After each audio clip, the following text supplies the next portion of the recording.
আপনাদের মনে আছে কেরানীগঞ্জের সেই ঘটনা যখন তিনজন ছেলে মিলে একটি মেয়েকে সংঘবদ্ধভাবে ধর্ষণ করেছিল? আজকে তাদের বিচারে মৃত্যুদণ্ড দেওয়া হয়েছে। চলুন ভিডিওতে দেখে আসি।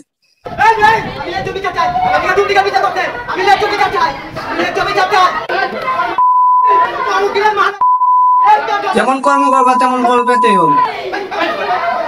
সে বিচারে বাংলাদেশের মানুষও সবাই খুশি।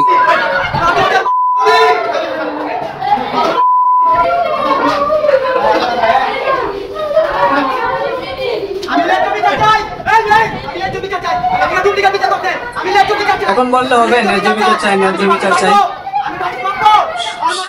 তখন তো সে আত্মনাথ তোমাদের চোখে পড়েনি। আসলে এর বিচারে সবাই খুশি হয়েছে।